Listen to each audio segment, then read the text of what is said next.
Muhammad Syahid, pengarah Baitul Mal. Hari ini cakap tentang Baitul Mal sebagai pentadbir dana dan harta umat Islam. Itu menutup pilihan warna pagi kita untuk hari ini.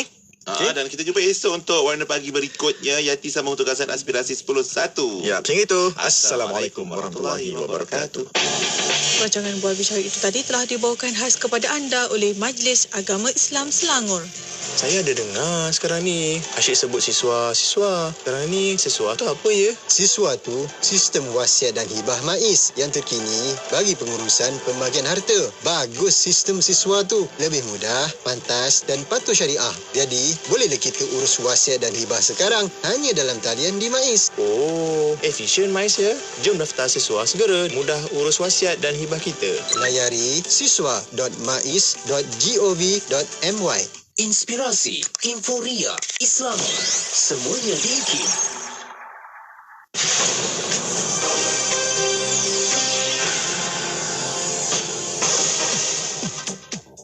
Bismillahirrahmanirrahim. Assalamualaikum warahmatullahi wabarakatuh dan salam sejahtera.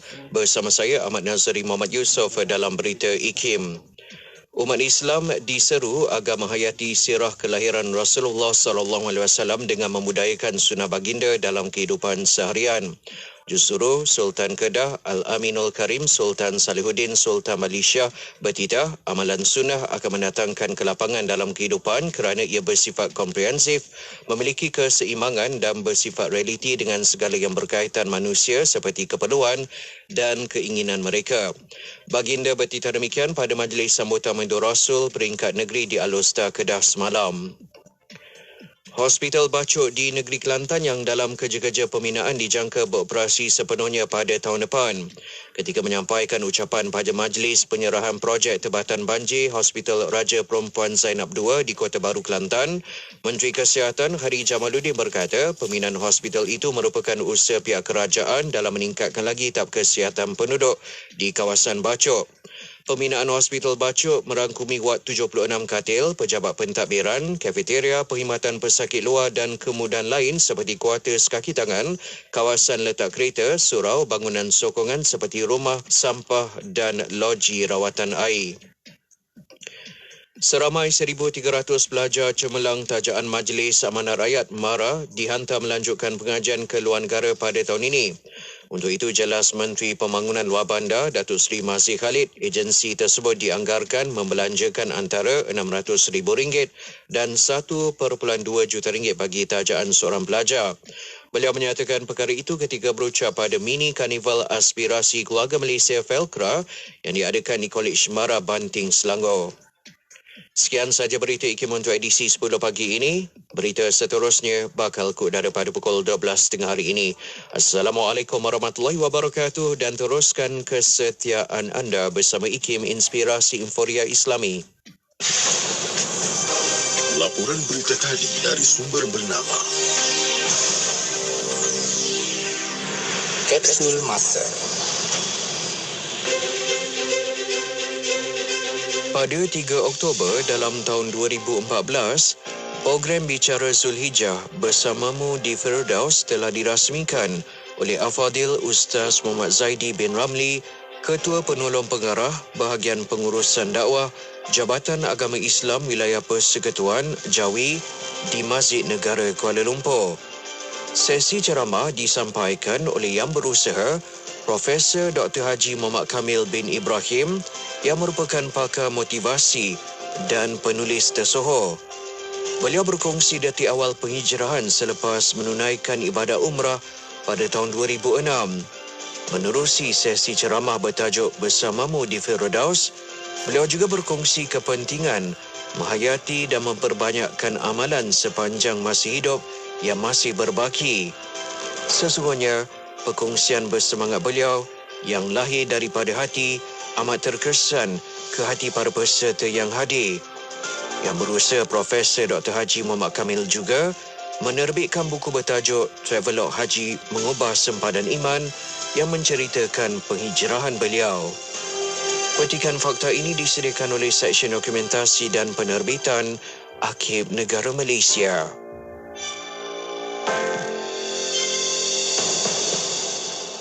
Ayo sertai pertandingan Melaka Mural Kenali ASEAN 2022 bermula pada 1 hingga 31 Oktober 2022, anjuran Jabatan Penerangan Malaysia. Menangi hadiah wang tunai terkumpul berjumlah RM12,000 dengan melayari www.facebook.com/BPA Japan. Pesanan ini dibawakan kepada anda oleh Kementerian Komunikasi dan Multimedia Malaysia, KECOM. Triple A, sah berilmu, mudah patuh syariah, melabur menambah rezeki. Ayo kita, ayo bangkit berani. Dapatkan 15,000 tiket percuma Kickstart Saham. Langkah pertama labur saham syariah. Layari labursaham.com. Labursaham.com. Ayo kita, ayo bangkit berani. Asri Ahmad Academy. Triple A. Ingat saham, ingat Triple A. Anda mahu memberikan harta kepada anak anda, tetapi anda masih boleh menikmati harta tersebut selagi anda hidup. Mahu tahu caranya? Anda mahu membuat wasiat, tetapi anda bimbang wasiat itu nanti masih boleh dipertikaikan. Anda mahu tahu bagaimana menyediakan dokumentasi wasiat yang terbaik? Mahukah anda mendapat bimbingan untuk menguruskan harta yang ditinggalkan oleh ahli keluarga yang telah meninggal dunia dan mengetahui tata caranya? Sekali lagi kami bawakan kepada anda program khusus yang boleh menjawab bermacam-macam soalan berkaitan pengurusan harta. Program yang boleh membimbing anda untuk menguruskan harta dengan kaedah yang terbaik. Program yang mengandungi latihan dalam kumpulan yang akan sama-sama membincangkan permasalahan harta yang biasa kita hadapi. Bawalah masalah-masalah anda berkaitan harta kepada kami untuk diselesaikan dengan menghadiri program kami, kursus bimbingan dan panduan pengurusan harta keluarga Islam tahun 2022 yang akan diadakan pada 22 hingga 23 November 2022 di Dewan Besar IKIM. Yuran hanya RM450 sahaja. Untuk pendaftaran, hubungi unit program dan latihan di talian 03-6204-6323 atau 325 atau layari laman web IKIM untuk maklumat lanjut. Buat orang-orang Sarawak, jangan lupa dengarkan radio IKIM di 93.7 FM di Kuching, Sarawak. IKIM, Inspirasi Inforia Islami.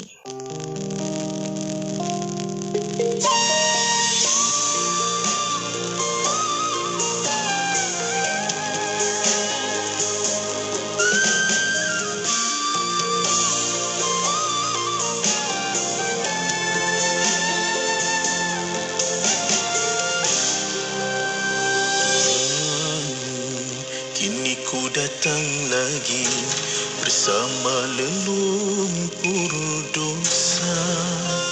Tuhan, kini ku datang lagi mengadu 1000 penyesalan. Tuhan, terimalah hamba-Mu, kepangkuan rahmat-Mu. Tuhan, syukurku ke hadrat-Mu atas anugerah keinsafan.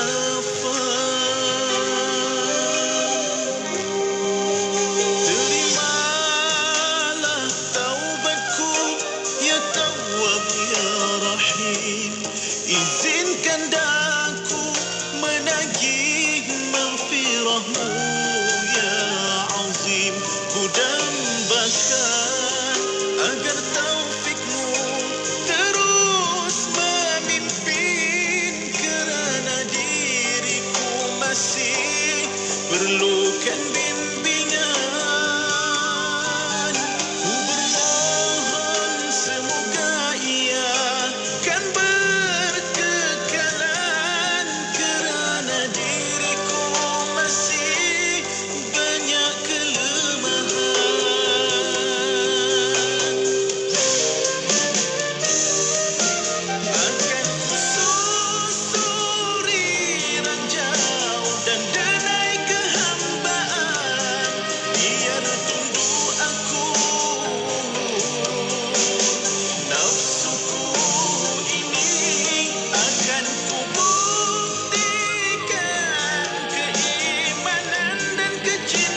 anugerah keinsafan.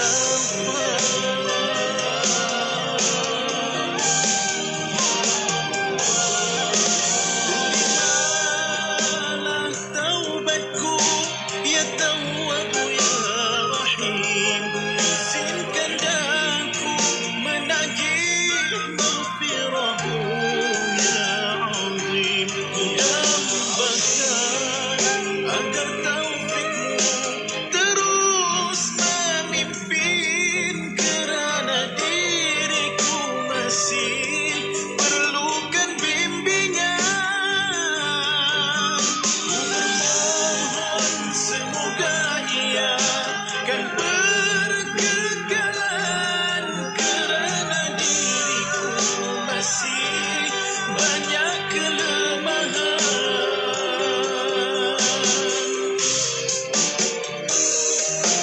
Akan ku susuri ranjau dan denai kehambaan, biar tunduk aku nafsuku ini.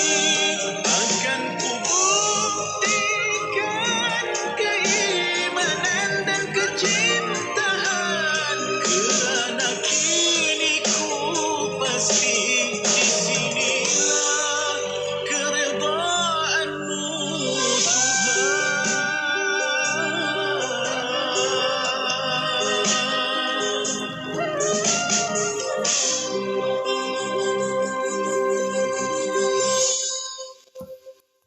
Terus Semarak Cinta Rasul di IKIM, Inspirasi Inforia Islami. Alhamdulillah, terima kasih rakan pendengar kerana terus setia bersama kami menerusi perkongsian Aspirasi 10.1 edisi Selasa hari ini. Kita bersama dalam rancangan Syariah dan Perundangan. Masya Allah, Alhamdulillah sekali lagi kita bersama sebenarnya. Bersama dengan tamu kita dah pun bersedia di konti. Saya tadi katakan kita akan bersama dengan beliau kan. Kita akan dengarkan suaranya. Yang kita ada bersama dengan yang bahagia Profesor Madya Dr. Muhammad Azam Muhammad Adil, merupakan Ketua Pengarah Institut Kefahaman Islam Malaysia. Assalamualaikum Doktor. Waalaikumsalam warahmatullahi wabarakatuh. Yati apa khabar? Sihat Alhamdulillah. Masya Allah. Terima kasih banyak doktor. Walaupun dalam kesibukan doktor, dalam keadaan tak apa nak sihat pun, tapi tetap datang untuk bersama dengan rakan pendengar. Terima kasih banyak. Sebab kita nak menyambung sebenarnya apa yang doktor dah pun kongsikan pada bulan lalu, tak silap saya kan, tentang harmonisasi undang-undang sivil dan juga syariah. Bagaimana ianya boleh diserasikan. Ini bahagian kedua sebenarnya. Mungkin awalan ini kalau kita boleh kongsikan kepada rakan pendengar tentang apakah harmonisasi undang-undang ini mempunyai persamaan dengan Islamisasi undang-undang. Diislamkan ke undang-undang tu, Doktor? Silakan. Baik, terima kasih Yati. Assalamualaikum warahmatullahi wabarakatuh. Alhamdulillah wassalatu wassalamu ala asyrafil mursalin wa ala alihi wasahbihi ajmain. Yati dan para pendengar sekalian. Jadi bila kita bercakap tentang harmonisasi undang-undang sivil syariah, selalu kita akan bertanya, apa dia harmonisasi undang-undang ni? Islamisasi tu apa bezanya harmonisasi dengan Islamisasi? Mungkin saya dah jelaskan sedikit pada segmen ataupun program yang lalu. Cuma dalam hari ini kalau kita bolehlah bercakap dengan lebih panjang sedikit lah. Yang dimaksudkan dengan harmonisasi undang-undang ni, dia mengambil pendekatan yang lebih berhikmah, ataupun bahasa Inggeris dipanggil sebagai wisdom, berbanding kalau kita katakan pengislaman undang-undang ataupun pendekatan secara Islam itu semata-mata. Kerana harmonisasi undang-undang dan juga islamasi undang-undang, natijahnya di akhirnya itu mempunyai satu persamaan, iaitu kita akan melaksanakan undang-undang Islam. Itu natijahnya. Itu natijahnya. Cuma pendekatan dia itu satu harmonisasi, satu islamisasi. Jadi adalah perdebatan, perbahasan di kalangan para akademik dan juga saya ingat para peracindikawan dan juga orang personal kata, kalau macam tu buat apa kita nak ambil pendekatan harmonisasi? Islamisasi pun dah ada. Dalam program yang lalu saya ada bincangkan sedikit suatu masa dahulu bagaimana islamisasi itu berjalan di Malaysia dan juga di setengah-setengah negara Islam. Cuma kalau kita tengoklah dalam sejarah pelaksanaan undang-undang Islam di negara-negara, mungkin satu dua negara Islam yang lain. Jadi pendekatan islamisasi itu, atau dipanggil mengislamkan undang-undang, iaitu menjadikan itu akhirnya undang-undang syariah sepenuhnya, ada sedikit kegagalan. Kerana mungkin pelaksanaan itu secara spontan, mengejut. Tidak secara gradual ataupun secara saya panggil pelan-pelan. Jadi saya ada kupaskan sedikit bagaimana British mengamalkan dasar dia memperkenalkan undang-undang mengambil masa yang panjang. Saya ambil contoh di Pakistan, apa sudah terjadi semasa almarhum Presiden Ziaul Haq. Dia memperkenalkan undang-undang Islam menyeluruh secara saya ingat total, drastik. Dan apa sudah jadi? Jadi dia ada banyaklah masalah-masalah yang timbul.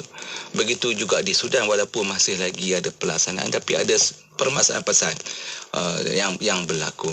Jadi pendekatan yang saya lihat dalam pembacaan saya, dan inilah yang dipeloporkan oleh almarhum Profesor Ahmad Ibrahim, dan sangat sesuai dengan keadaan kemajmukan masyarakat di Malaysia, di mana kita ada undang-undang sivil dan kita ada undang-undang syariah. Undang-undang sivil menguasai kedua-dua, orang Islam dan orang bukan Islam, dan undang-undang Islam dalam aspek yang diberi kuasa kepada mahkamah syariah itu hanya kepada orang Islam sahaja. Jadi pendekatan yang dikatakan pendekatan harmonisasi itu nampaknya kalau mengikut setengah-setengah pengkaji, dia adalah lebih diterima sebab dia perlahan-perlahan dan akhirnya dia akan terlaksana. Jadi sama ada kita nak sebut perkataan itu sebagai Islam ataupun tidak, itu satu pendekatan ataupun cara saya ingat perbahasan yang lain. Tapi rohnya, esen dia, isi dia itu adalah Islam. Kerana itu kalau saya bolehlah menceritakan bagaimana kalau kita sebut, kalau kita nak kata Islamizekan the law, untuk mengislamkan undang-undang itu, terma Islamisasi itu dia membawa maksud tukar kepada Islam, ada penukaran sepenuhnya kepada Islam. Kemudian dia akan menjadikan undang-undang Islam itu sebagai satu undang-undang dasar yang berpadukan berdasarkan Al-Quran Sunnah dan juga sumber-sumber yang lain sebagai undang-undang negara. Dan matlamat utama Islamisasi ini ialah dia, seperti mana saya sebut awal tadi, dia adalah natijah untuk pelaksanaan undang-undang Islam sepenuhnya. Tetapi harmonisasi pula harmonisasi pula ni dia membawa pendekatan yang saya sebut tadilah, dia melihat mana-mana yang bercanggah dengan undang-undang Islam ataupun bercanggah dengan saya panggil ajaran Islam, maka dibuat pengubahsuaian, sama ada dihapuskan ataupun dibuat pengubahsuaian, kemudian diterap dalam sistem yang ada. Maknanya diserasikan juga. Diserasikan. Jadi kita di Malaysia, kita ada undang-undang sivil yang terpakai untuk semua orang, Islam dan bukan Islam, di mahkamah sivil. Umpamanya kita ada kanun kesesaan terpakai kepada orang Islam dan orang bukan Islam. Jadi macam mana kita nak memperkenalkan undang-undang jenayah Islam yang ada dalam kanun kesesaan itu, yang diterima pakai kepada semua orang, baik untuk orang Islam ataupun orang bukan Islam. Maka kalau kita lihat, maka kalau ada peruntukan-peruntukan yang sudah selari dengan Islam, maka kita kekalkan. Yang tidak ada, kita masuk dan sesuaikan. Dan yang bercanggah, kita ubah suailah mengikut ajaran Islam. Jadi kalau saya bolehlah nak berkongsi umpamanya pada 80-an dahulu, di masa itu Perdana Menteri itu yang berbahagia Tun Mahathir dia memperkenalkan apa dipanggil sebagai penerapan nilai-nilai Islam. Jadi ada orang bertanya, apakah penerapan nilai Islam ni sebahagian daripada apa dikenal sebagai harmonisasi undang-undang? Ada tak? So ada pandangan-pandangan mengatakan bahawa mungkin penerapan nilai Islam itu bukanlah 100% dianggap sebagai harmonisasi undang-undang, sebahagiannya cuma diperkenalkan. Umpamanya semasa zaman itu, kalau tidak silap saya 83, tertubuhnya Bank Islam yang pertama, yang sekarang ni kita panggil Bank Islam Malaysia Berhad. Kemudian selepas itu ada Takaful, dan selepas itu adanya Security Islam, ada Islamic Capital Market. Ini semua menunjukkan bahawa ada proses Islamisasi undang-undang dalam perbankan dan kewangan Islam, termasuk kita punya security yang terpakai kepada orang Islam dan bukan Islam, yang didengari kalau ada dispute-nya, pertelingkahannya di mahkamah sivil. Kita tolak sebelah dulu. Hakim itu yang mendengar kes itu sama ada dia mahir tak mahir tentang perbankan dan kewangan Islam itu kita tolak dulu. Tapi itu okay. Jadi ada pandangan mengatakan ini bukan pendekatan harmonisasi, ini Islamisasi undang-undang yang telah berjalan. Jadi adalah perbahasan mana ni Islamisasi ke harmonisasi kan. Walau bagaimanapun pada pengamatan saya lah, kedua-dua ni membawa kepada natijah yang sama seperti mana yang saya sebut di awal tadi. Cuma pada hemat saya dalam pelaksanaan undang-undang ini kita perlu kepada pendekatan harmonisasi. Ini yang saya boleh kongsikan. Dalam masa yang sama Yati, kalau kita melihatlah ada setengah-setengah pandangan mengatakan bahawa semasa 80-an itu adanya penerapan nilai-nilai Islam yang menyaksikan Islamisasi ataupun banyaklah projek-projek Islamisasi itu yang berjalan di Malaysia. Begitu kuatlah pada masa itu. Mungkin oleh kerana selepasnya revolusi Iran pada tahun 79, satu dunia menyaksikan adanya perubahan dalam aspek di negara tersebut. Tapi kalau kita tengok di bawah konteks di Malaysia sebagai undang-undang tertinggi negara itu Perlembagaan Persekutuan, kita masih lagi mempunyai ada satu saya panggil tahap di mana pendekatan tersebut ialah kita masih tertakluk kepada perlembagaan yang merupakan undang-undang tertinggi. Kita hanya ada perkara 3/1 iaitu Islam adalah agama persekutuan. Agama-agama lain dapat diamalkan dengan syarat aman dan damai. Jadi tidak ada satu clause dalam undang-undang kita iaitu perlembagaan yang merupakan undang tertinggi mengatakan bahawa syariah adalah undang-undang utama. Jadi tapi walaupun bagaimanapun kita berterima kasih, bersyukur Allah SWT adanya peruntukan perkara 3/1 itu menjadi satu dasar yang kita boleh buat interpretasi bahawa walaupun tidak disebut syariah itu sebagai suatu undang-undang utama, tapi agama Islam itu merupakan agama yang utama yang diberi satu kedudukan yang tinggi, maka kita bolehlah menggunakan peruntukan tersebut. Jadi apakah Islamisasi ataupun harmonisasi yang nak diambil itu, pendekatan itu semuanya berpijak kepada yang saya sebut tadi di bawah perkara 3/1. Cuma sebelum kita habis mungkin untuk yang segmen yang awal ini, saya suka nak menyatakan di sini bahawa ada seorang cendekiawan mengatakan bahawa apabila kita bercakap tentang harmonisasi dan juga Islamisasi undang-undang ni, dia sebenarnya cukup dengan proses satu pihak saja. Kita nak perkenalkan cukup. Tapi kalau kita nak ambil pendekatan harmonisasi undang-undang, dia memerlukan proses dua pihak, iaitu mengharmonikan dua sistem undang-undang yang ada, iaitu syariah dan sivil ataupun sivil dan syariah. Dan harmonisasi ini berbeza dengan harmonisasi undang-undang ini berbeza dengan Islamisasi undang-undang, kerana harmonisasi undang tu dia bersifat lebih terbuka, lebih mengambil timbal balik, lebih kepada pertukaran, lebih kepada menubuhkan keharmonian antara hukum yang berbeza dalam tradisi hukum dan dalam konteks di Malaysia dalam kedua hukum ataupun kedua undang-undang, iaitu undang-undang sivil dan undang-undang syariah. Itu buat permulaan dululah. Baik. Sebagai hujungnya kita dah tahu natijah macam Dr. kata, pelaksanaan undang-undang tu kena baik dan betul. Tapi alhamdulillah satu pencerahan yang sangat baik di awalan ini. Kita akan sambung lagi lepas ni, kita tak tahu macam mana metod ataupun kaedah yang digunakan untuk mengislamisasi ataupun mengharmonisasikan undang-undang itu. Kita akan kongsikan lepas kita berhenti rehat seketika. Untuk anda rakan pendengar yang mana mengikuti perkongsian kita di FB IKIM FM dan juga FB Institut Kefahaman Islam Malaysia. Tekan butang share supaya lebih ramai lagi faham tentang apa sebenarnya yang berlaku dalam undang-undang kita sebenarnya kan. InsyaAllah kita kongsikan lepas ni banyak lagi. Untuk anda jangan ke mana-mana, teruskan kesetiaan bersama kami tentunya hanya di IKIM, Inspirasi Inforia Islami.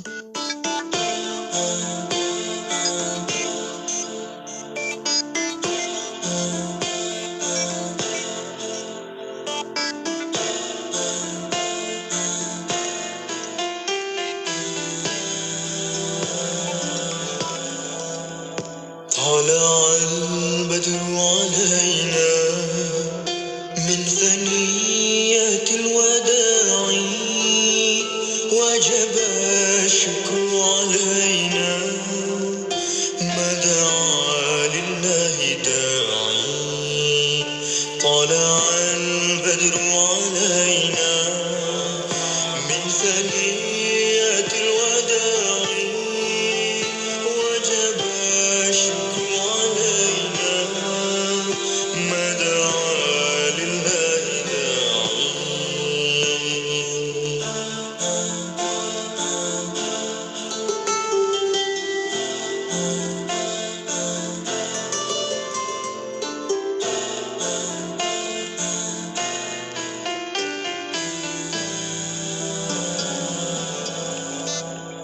طلع البدر علينا من ثنيات الوداع وجب الشكر علينا ما دعا لله داعي طلع البدر علينا من ثنيات الوداع وجب الشكر علينا ما دعا لله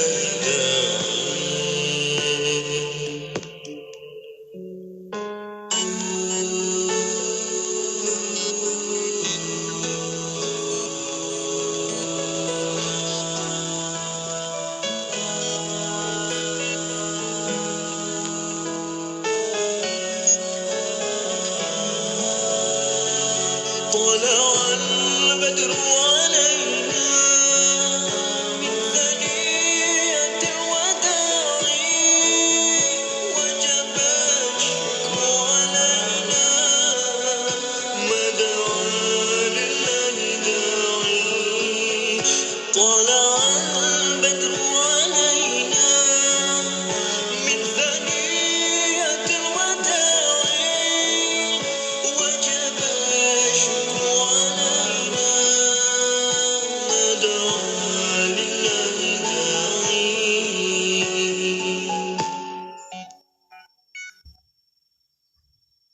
Inspirasi Inforia Islami tentunya hanya di Radio Institut Kefahaman Islam Malaysia. Kita kembali bersiaran menerusi rancangan syariah dan perundangan. Hari ini kita bicara berkenaan dengan harmonisasi undang-undang sivil dan syariah. Tadi bersama dengan yang berbahagia Profesor Madya Dr. Muhammad Azam Muhammad Adil, bukan Ketua Pengarah Institut Kefahaman Islam Malaysia. Doktor terangkan tentang beza harmonisasi dengan dan juga islamisasi. Dia macam ni lah doktor kan, macam kita curah air. Kalau terlampau kuat pun dia tak banyak yang masuk dalam wadah, banyak terkeluar lagi. So itu adanya harmonisasi supaya ianya dapat betul-betul akhirnya nanti pelaksanaan undang-undang Islam dapat dijalankan di tanah air kita. Masya Allah doktor, cuma kita nak tahulah kalau doktor boleh huraikan objektif dan juga metodologi, kaedah harmonisasi undang-undang tu bagaimana sebenarnya doktor? Okey, terima kasih Yati ya. Jadi di awal tadi kita ada bincangkan antara harmonisasi dan islamisasi undang-undang tersebut dah. Suka saya nyatakan di sini bahawa saya nak ulang supaya ni lebih kuat supaya para pendengar lebih faham sebelum saya tengok kepada metodologi. Jadi objektif harmonisasi undang-undang ni apa dia? Kenapa nak kena buat? Okay. Ya. Okey. Seperti mana yang saya sebut di awal tadilah. Okey. Jadi pendekatan dia merupakan satu proses ataupun pendekatan. Harmonisasi undang-undang ni adalah proses dan pendekatan dan dia bukannya satu matlamat. Matlamat dia semua sama. Matlamat A oleh A, oleh B, oleh C, matlamatnya sama. Cuma pendekatan dan proses itu berbeza. Dan inilah yang disebut sebagai harmonisasi undang-undang itu sebagai satu proses, satu pendekatan. Dalam konteks di Malaysia lah, jadi harmonisasi itu kalau kita tengok dari sudut objektif dia ialah dia nak tengok kepada harmonisasi undang-undang itu ialah menganalisa peruntukan dalam undang-undang sivil yang bercanggah dengan undang-undang syariah. Jadi ada undang-undang sivil yang bercanggah dengan undang syariah, seperti mana saya sebut di awal tadi, dengan memasukkannya ataupun membuat pindaan supaya selari dengan kehendak syariah. Begitu juga pemakaian peruntukan dalam undang-undang sivil yang tidak bercanggah dengan Islam. Untuk diguna pakai dalam akta ataupun dalam enakmen undang-undang Islam. Jadi dalam undang-undang sivil, selagi dia tak bercanggah, kita kekalkan. Kalau bercanggah, kita buat pertukaran ataupun kita buat penambahbaikan. Begitu juga dalam undang-undang dan juga enactment ataupun akta undang-undang Islam yang ada di negeri. Kalau ada peruntukan undang-undang sivil yang boleh kita guna pakai, masukkan dalam enactment undang-undang Islam. Tak kiralah undang-undang Islam, undang-undang jenayah ke, undang-undang mal ke, undang-undang keluarga ke. Kalau ada serasi, apa masalah kita masukkan? Cuba saya ambil contoh undang-undang keluarga. Ada persamaan tertentu di bawah enactment undang-undang keluarga Islam negeri-negeri. Kalau di luar akta lah undang-undang keluarga Islam, dan juga Law Reform and Marriage Act. Contohnya? Ada contohnya. Sesuatu perkahwinan itu perlu didaftarkan. Oh ya. Yeah. Itu ada dalam undang-undang sivil di bawah Law Reform Marriage and Divorce Act 1976. Ada juga dalam enactment ataupun akta undang-undang keluarga Islam. Jadi dia tak boleh dia kata ikut hukum syarak. Ada saksi, ada wali, cukup rukun dia, habis, selesai. Tak dia kena daftar. Yeah. Dia kalau tak daftar, menyalahi undang-undang dan boleh dikenakan hukuman. Betul. Sebab kalau kita kata apa ni undang-undang ni mengarut lah, sebab kod syarat tak perlu daftar. Ni dunia je ni. Tak boleh. Sebab dia akan timbul masalah. Dia kemudian hari mana ada rekod perkahwinan dia. Kita ni tak ikut hukum syarak. Tak betul. Ini adalah masalah. Jadi ada umpamanya. Jadi begitu juga dengan nafkah kepada isteri, kepada anak-anak, ada peruntukan yang sama. Jadi apa saya kata, beza je. Jadi ada yang persamaan ke dalam kedua-dua, walaupun satu tu terpakai pada orang bukan Islam, dan satu lagi terpakai kepada orang Islam. Jadi Yati, ada pun untuk metodologi berkenaan dengan harmonisasi undang-undang Islam ni lah. Jadi sebenarnya ada beberapa metod lah yang terpakai lah, yang boleh saya kongsikan di sini. Antara mekanisme yang digunakan pakai ialah takhayur ataupun takhyir. Apa yang dimaksudkan dengan takhyir ini ialah apabila kita membuat pilihan antara pandangan yang wujud dalam sesuatu mazhab. Dalam satu mazhab itu ada beberapa pandangan, ataupun dari ada beberapa pandangan daripada beberapa mazhab.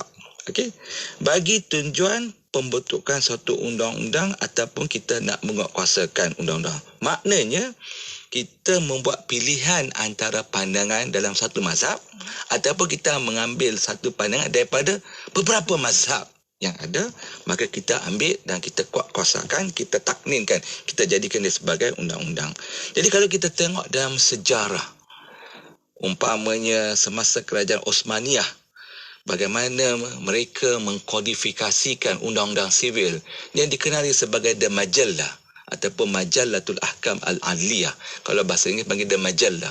Jadi majallah ni sebenarnya ada himpunan undang-undang sivil Islam yang juga ada juga saya panggil pengaruh daripada sedikit daripada Perancis. Dia tak sebenarnya walaupun kita katakan dia sebagai satu undang-undang sivil bermazhab Hanafi yang sepenuhnya, tapi dalam konteks realiti masyarakat pada masa itu dia ada sedikit campuran, Walaupun majalah ini seperti mana yang saya sebut, dia rujuk kepada mazhab Hanafi, tetapi dia juga ada mengikut pandangan mazhab-mazhab lain. Macam di Malaysia lah. Walaupun kita ni diangkat mazhab Syafi'i itu sebagai mazhab yang utama, dari sudut ibadat, dari sudut pelaksanaan undang-undang dan sebagainya, tapi ada masa-masa tertentu kita keluar daripada mazhab Syafi'i, kita ambil pandangan mazhab yang lain yang pada pandangan para ulama, para mufti dan jawatan kawasan fatwa mufti negeri-negeri mengatakan itu adalah maslahah yang boleh kita terima pakai. Pakai dia terpakailah. Ini saya ingat banyaklah contoh Yati maknanya kita sudah tidak mengambil pendekatan mazhab Syafi'i. Tahu kan Yati kan? Kan? Apa dia? Contoh ya. Saya ambil contoh yang paling basic lah. Selalunya zakat fitrah lah. Zakat fitrah ni kalau ikut mazhab Syafi'i kena bayar, kena makanan ruji, iaitu the staple food of the country lah, iaitu kat sini beras lah. Jadi kita kena wajib bayar zakat fitrah tu dengan beras. Berguni-guni beras dan jadi bagi kita banyak beras. Tapi saya ingat mulai tahun 80 berapa saya tak ingat sangat tahun bila kita sudah ulama-ulama kita kata kita kena ambil pandangan mazhab Hanafi. Jadi kita tak pakailah makanan ruji, kita gantikan dengan nilai. Hari ni kita bayar nilai. Sekarang pun nilai bayar zakat fitrah pun ikut makan beras apa. Beras basmati pun banyak grade. Dia dah sekarang ni ada. Kalau siapa yang pakai makan basmati grade dia tak sebut grade lah basmati, dia akan bayar dengan zakat fitrah nilainya yang lebih tinggi. Ini sebagai contoh lah. Jadi kalau kita tengok dalam Ottoman Law of Family Rights 1917, dia turut memasukkan pandangan mazhab Sunni yang lain. Jadi dia tak ada dah maknanya fokus hanya kepada mazhab Hanafi saja. Kemudian yang saya agak bukanlah saya kata agak saya macam bukan heran tapi saya agak macam surprise lah, terkejut jugalah bagaimana ada juga pandangan-pandangan semasa kerajaan Osmaniyah ni dia mengambil pandangan daripada ulama Mu'tazilah pun dia ambil. Ibnu Syubrumah, Abu Bakar Al-Asam dan Usman Al-Bati ini semua dia ada ambil pandangan daripada Mu'tazilah juga dan pandangan imam-imam yang saya sebut tadi dalam perkara yang berkaitan dengan penjagaan dalam perkahwinan. Dia maknanya dia keluar daripada mazhab Hanafi. Jadi apa yang saya nak sebut sekarang ialah apabila kita kata kita buat takhir itu, dia mengambil satu pandangan daripada beberapa pandangan dalam mazhab yang satu itu ataupun daripada mazhab-mazhab yang lain. Ada metod yang seterusnya yang digunakan iaitu talfiq. Ini yang saya ada sebut sikit pada segmen yang lalu. Jadi talfiq ni banyak digunakan dalam proses harmonisasi. Dan talfiq ni kalau kita tengok secara literal dia bermaksud mencantumkan sepotong kain dengan yang lain untuk dijahit. Jadi kita ada dua cara kita cantum, kita jahit. Itu yang dimaksudkan secara talfiq, secara literal. Manakala talfiq dari sudut usul fiqh, dia merupakan satu cara penghukuman. Kita nak keluarkan hukum ni. Satu cara penghukuman dengan keluar dari keterbatasan cara yang satu kerana tuntutan faktor-faktor tertentu pada satu sudut dari satu permasalahan fiqh. Jadi kita mengeluarkan satu hukum itu melihat kepada keadaan-keadaan yang ada pada masa itu dan juga keterbatasan yang ada, maka kita ambil dan kita guna pakaikan hukum tersebut daripada permasalahan-permasalahan fiqh yang wujud. Jadi apa yang saya sebut di sini ialah apabila kita sebut tadi takhir, kemudian kita sebut talfiq, sebenarnya talfiq ni merupakan satu lanjutan daripada takhir.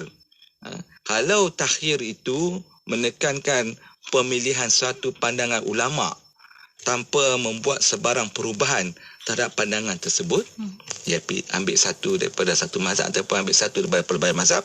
Manakala talfiq dia menggabungkan pandangan satu mazhab ataupun ulama dengan pandangan mazhab dan ulama yang lain dan menghasilkan satu pandangan yang paling sesuai dengan satu permasalahan. Jadi takhir ni dia ambil satu je. Sama ada satu mazhab atau pelbagai mazhab, tapi talfiq dia ambil dan dia macam dia adunkan daripada satu mazhab ataupun pelbagai mazhab itu, maka dikeluarkan satu hukum yang sesuai pada masa itu terhadap masalah yang tersebut. Itu yang jadi harmonisasi.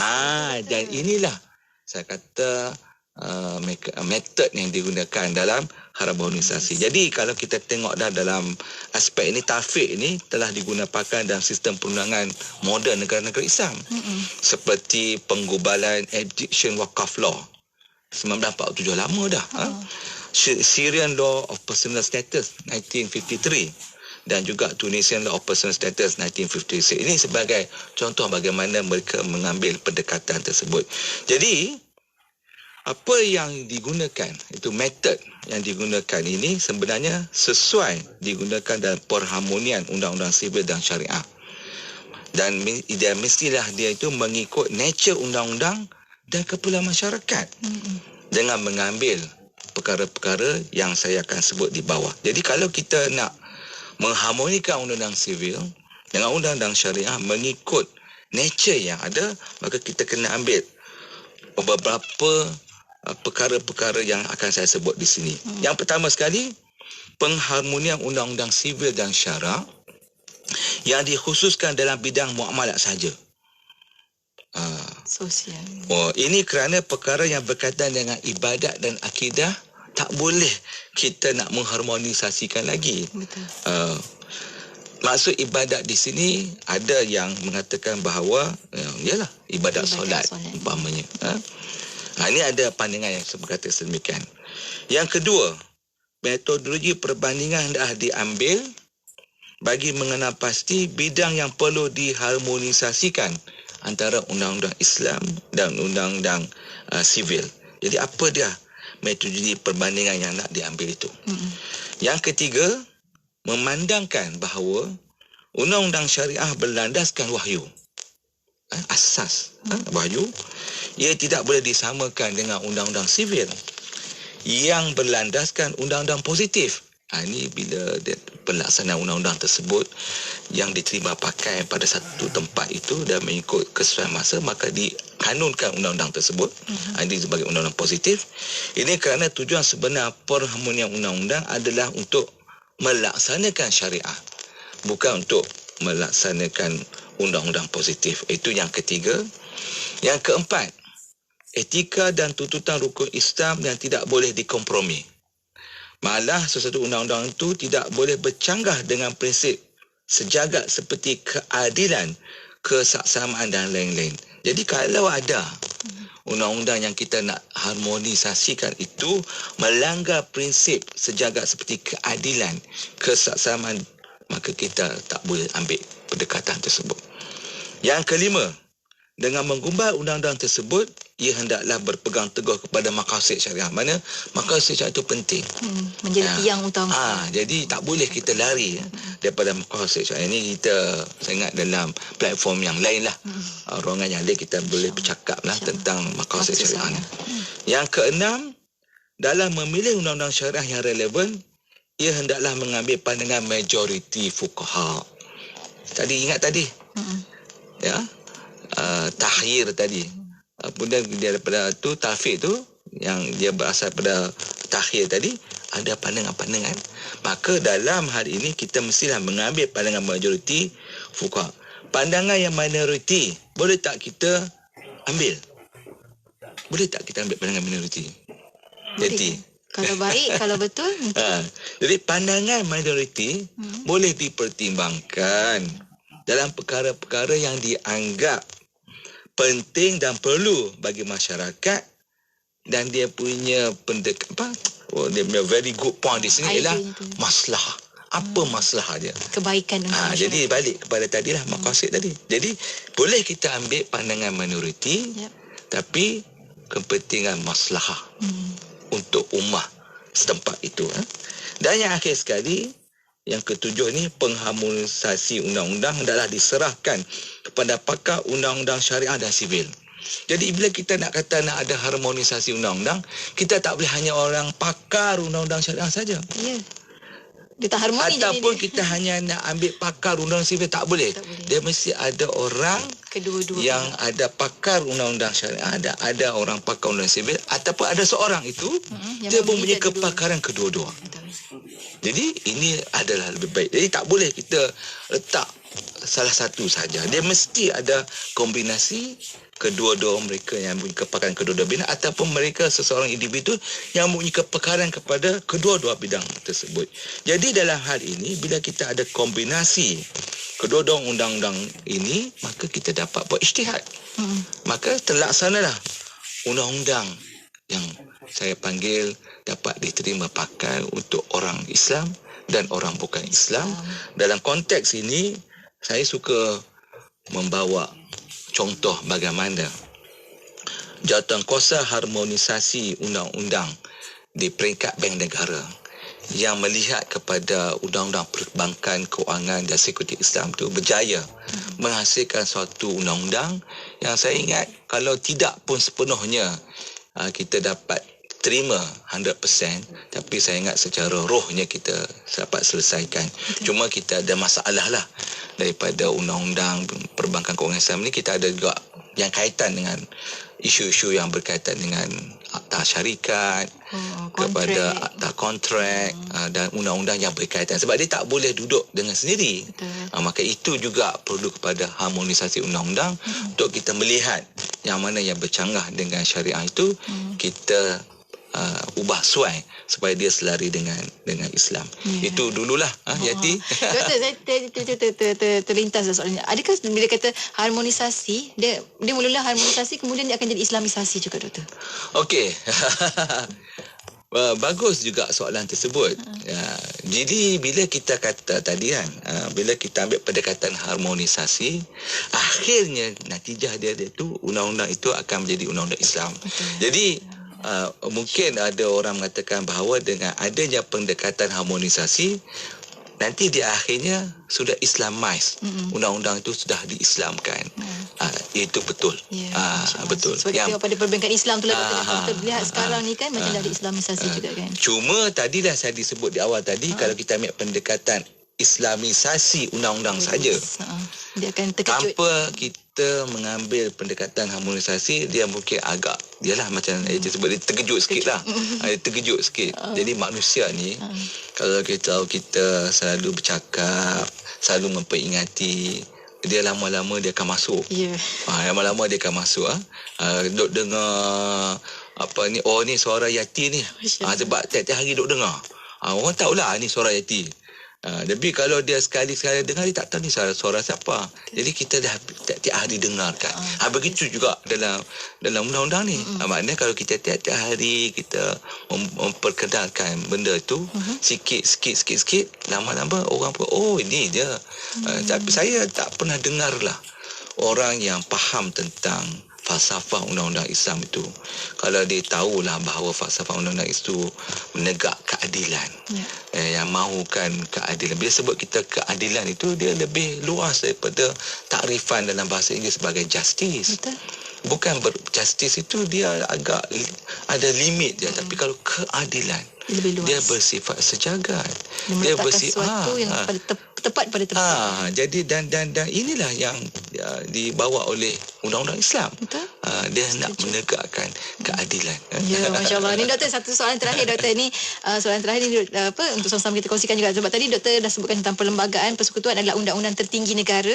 Bagaimana ia merupakan asas kepada harmonisasi undang-undang di Malaysia, sebab kita ada tadi kan perlembagaan persekutuan tu sebagai undang-undang utama. Ya, itulah soalan ni kan dia agak nak menjawab dia agak panjang. Tapi saya ringkaskan masa yang suntuk inilah.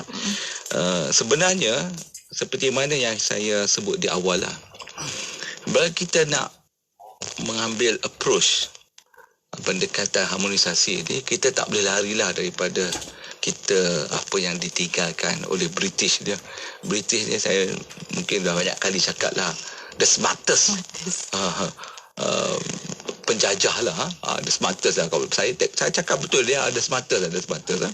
Dia buat, dia tinggalkan undang-undang ni, dia kata dan apabila kita nak merdeka, dia buatnya perlembagaan itu pada 31 Ogos tahun 97. Perlembagaan yang kita ada ni terpakai, dia kata this constitution is the supreme law. Sebenarnya ada buat dalam perkara 4 tu, mana-mana undang-undang yang bercanggah dengan perlembagaan ini selepas merdeka, maka dia dianggap terbatal, baik di peringkat persekutuan maupun di peringkat negeri. Dia dah buat. Jadi ini yang, jadi kalau kita nak ambil pendekatan harmonisasi dalam kita nak melihat pada undang-undang yang ada. Kita tak boleh larilah daripada perlembagaan ni sebab dia undang-undang tertinggi. Kerana itu dalam pelaksanaan undang-undang Islam, umpamanya kalau kita baca dalam perlembagaan ni, dia hanya disebut dalam jadual kedua di bawah jadual ke-9 senarai 2. Itu saja bidang kuasa. Iaitu apa? Iaitu bidang kuasa yang diberi, yang terhad kepada mahkamah syariah dan hanya ke atas mereka yang menganut agama Islam, dan setakat mana yang diberi oleh undang-undang persekutuan yang meliputi undang-undang diri dan keluarga. Termasuklah di situ adalah wakaf, zakat, baitul mal.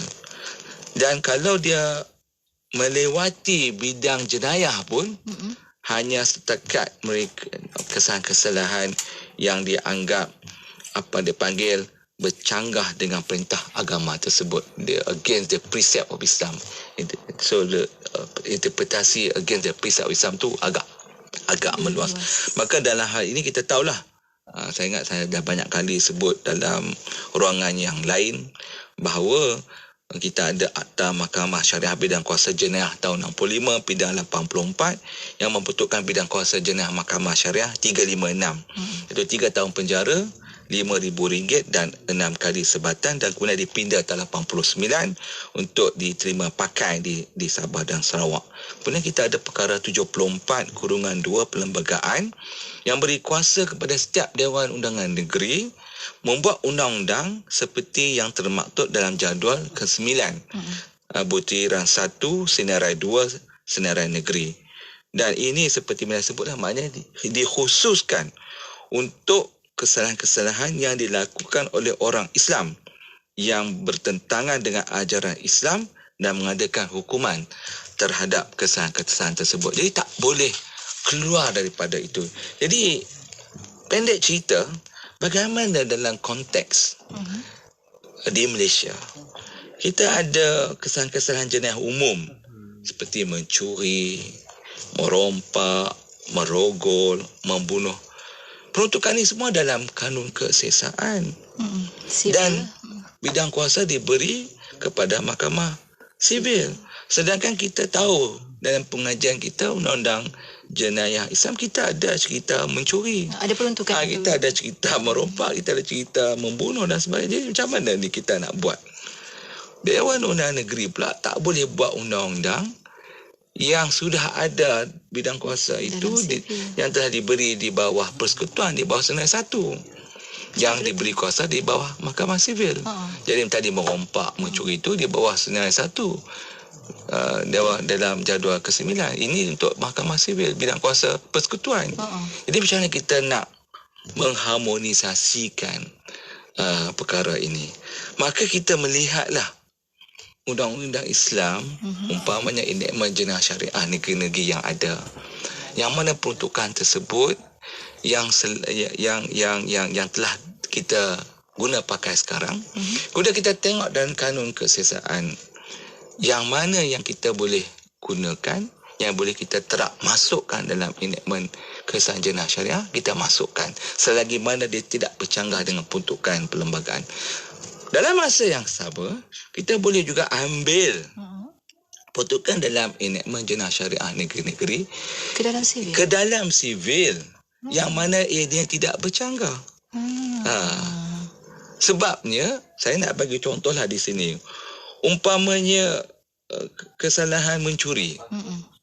Saya nak tanyalah Yatilah, boleh tak kalau kita nak laksanakan ini kalau setelah kita melalui dia punya perbicaraan dengan kesaksiannya, maknanya at the end of the day lah, setelah habis semua tu, bukti semua dah maknanya ada. semua bukti, kalau kita katalah nak laksana undang-undang Islam sepenuhnya, maknanya kalau ikut undang-undang dalam Al-Quran tu, maknanya orang yang mencuri ni maknanya dipotong tangan.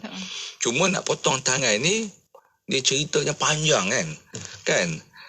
Diriwayatkan lah pada pembacaan saya, di zaman Nabi ni banyak kes-kes kalau macam kes kecurian ni tak dengarlah sampai kena potong tangan. Maknanya nak sampai ke kena jatuhkan hukuman mudah. Sebab semudah-mudah. Dia ada banyak elemen dia. Tapi hukuman itu mesti kita ada. Nak pelaksanaan itu sama ada sampai tak sampai pelaksanaan itu cerita lain. Macam juga hukuman zina. Nabi dia minta orang tu kalau dia main mengaku berzina, dia suruh pergi pi kan, dia kata suruh, maknanya dia tak nak tunggu nak anak hukum kan. besar, Dan sebagainya, dan sebagainya. Jadi maknanya di sini elemen tu ada, tapi boleh tak dilaksana kalau kita bawa? Boleh kalau parlimen pindah undang-undang tersebut. Maknanya hukuman dia itu kalau sekarang ni mencuri, dia mungkin hanya hukum penjara. Kita nak buat dalam undang-undang kanun kesesatan, boleh kalau parlimen lulus. Tapi kita tak boleh buat dalam mahkamah syariah sebab kita ada terhad bidang kuasa mahkamah syariah tadi 356. Jadi masa tak cukup. Kita ada RUU 355 satu masa dahulu. Itu untuk meningkatkan bidang kuasa mahkamah syariah dari bidang kuasa jenayah ni, bidang kuasa jenayah ni. Jadi macam mana kita nak buat? Jadi sebenarnya boleh kita nak laksanakan sebahagian yang ada dalam Undang-Undang Jenayah Islam yang hari ini limitasinya bidang kuasanya agak terhad tu, kalau kita angkat, kalau RUU tu lulus di Dewan Rakyat dan di Dewan Negara, dan kita boleh laksanakan, tak semua umpamanya hukuman terhadap orang yang berzina. Zina sekarang ni kalau kita tengok dalam Undang-Undang Jenayah Islam, dia ada dua, muhsan dan bukan muhsan. Mereka yang sudah berkahwin, tak berkahwin. Jadi kalau ikut hukum Undang-Undang Jenayah Islam dan kitab-kitab fiqh, orang yang sudah berkahwin dihukum rejam, orang yang bukan berkahwin dihukum sebatan.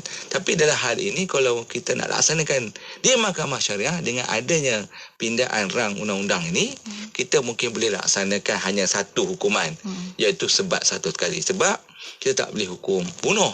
Hukum bunuh hanya di mahkamah sivil di bawah senarai 1 yang diberi oleh perlembagaan. Tapi kalaulah parlimen pindah undang-undang tu, maknanya mahkamah sivil pun boleh buat, itu terpulanglah. Itu kita melihat kepada ketentuan yang diputuskan oleh Dewan, baik di Dewan Rakyat yang meluluskan, kemudian dibawa ke Dewan Negara. Maknanya dia balik kepada parlimen lah. Jadi siapa yang nak dudukkan parlimen ni? Wakil-wakil rakyat kita lah. Jadi wakil rakyat kita ni dia mewakili rakyat. Jadi kalau rakyat mahu tersebut, maka wakil rakyat kena ikutlah.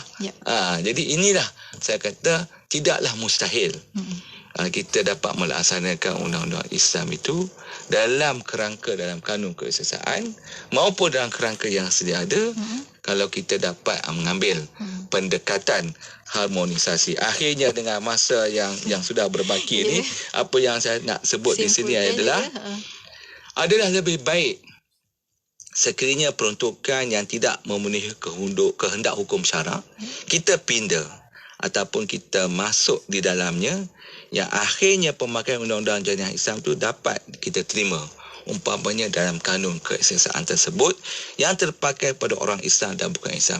Saya suka pendekatan harmonisasi undang-undang yang lebih kepada yang dalam bawah undang-undang sivil. Sebab kita nak bahawa undang-undang syariah ataupun undang-undang Islam ni tak sebut nama Islam tu, tapi isinya ada isi Islam, terpakai kepada semua orang. Dan itulah pendekatan yang terbaik.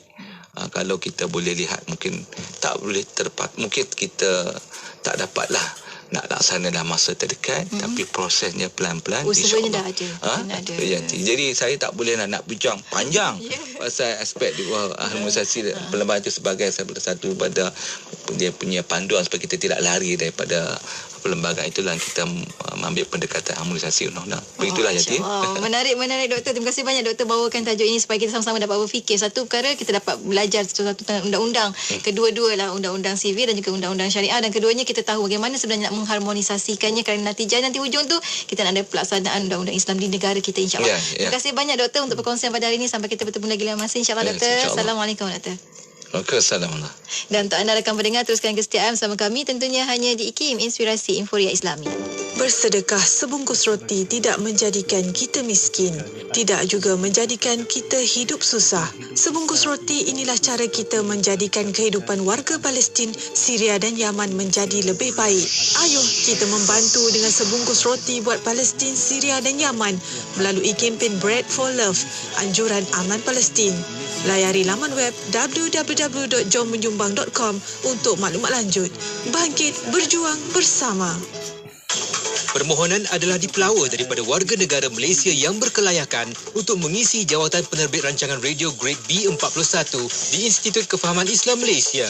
Calon-calon hendaklah warga negara Malaysia, berumur tidak kurang daripada 25 tahun pada tarikh tutup iklan jawatan, mempunyai